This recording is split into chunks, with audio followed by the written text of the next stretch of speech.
अस्सलामुअलैकुम। मेरा नाम डॉक्टर मोहम्मद हसन है और आज की इस वीडियो में हम बात करेंगे प्रेगनेंसी के दौरान अनीमिया के बारे में।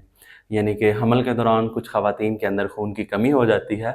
इस वीडियो में हम डिस्कस करेंगे इसकी क्या कॉमन काज़ेज़ हो सकती हैं, इसकी वजह से माँ और बच्चे की सेहत पे क्या असरात मुरतब हो सकते हैं और इस चीज़ को किस तरह से काउंटर किया जा सकता है। तो सबसे पहले हम आते हैं इसकी डेफिनेशन की तरफ।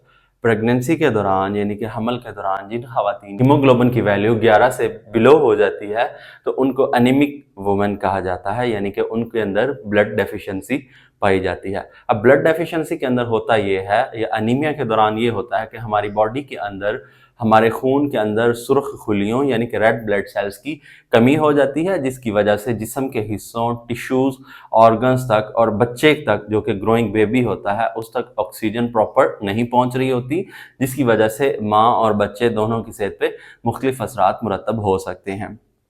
अब इसकी कुछ कॉमन काजेज़ ये हो सकती हैं कि माँ को प्रेगनेंसी से पहले अगर यानी कि मेंस्ट्रुअल साइकिल के हैवी ब्लीडिंग हुई हो, उस वजह से भी प्रेगनेंसी के दौरान अनीमिया हो सकता है। हो सकता है आपका डाइट प्लान इस तरह का ना हो जिसके अंदर आयरन रिच फूड और वेजिटेबल्स या कोई ऐसे खाने जिनके अंदर आयरन का कंटेंट मौजूद होता है उनका इनटेक आप कम करते रहे हों, तो इस वजह से भी आपको प्रेगनेंसी के दौरान अनीमिया का शिकार हो सकते हैं। इसके अलावा अगर आप प्रेगनेंसी के दौरान आयरन और फोलेट के सप्लीमेंट्स इस्तेमाल नहीं कर रहे हैं तो इस वजह से भी आप अनीमिया का शिकार हो सकते हैं। अब अनीमिया की वजह से आपको किन किन शिकायत या किन किन प्रॉब्लम्स का सामना करना पड़ सकता है। हो सकता है आप थकावट का शिकार रहें, आपकी नींद में मसला रहे, आपको सांस की तंगी महसूस हो सकती है, आपकी जिल्द का रंग पीला हो सकता है, आपकी हार्ट बीट यानी कि दिल की धड़कन बेतरतीब हो सकती है।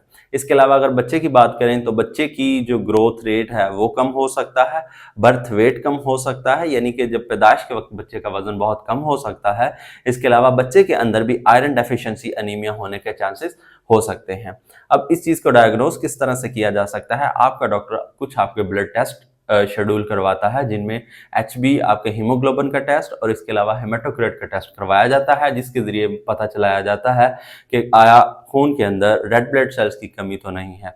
अगर एनीमिया डिक्लेयर हो जाए यानी कि आपके एचबी का लेवल नॉर्मल रेंज से कम हो तो फिर हम इसको किस तरह से मेंटेन कर सकते हैं। इसको मेंटेन करने के लिए प्रेगनेंसी के दौरान लाजमी तौर पे आयरन और फोलेट सप्लीमेंट्स का इस्तेमाल यकीनी बनाना चाहिए।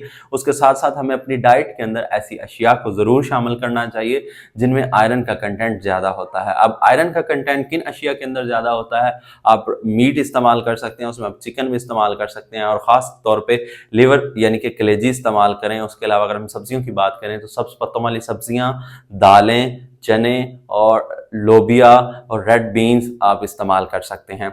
इसके अलावा खुश्क मेवाजात में आप किशमिश को भी इस्तेमाल कर सकते हैं। इन चीज़ों से आप अपने आयरन के लेवल को नॉर्मल रेंज तक ला सकते हैं और अपनी इसी कंडीशन से छुटकारा हासिल कर सकते हैं।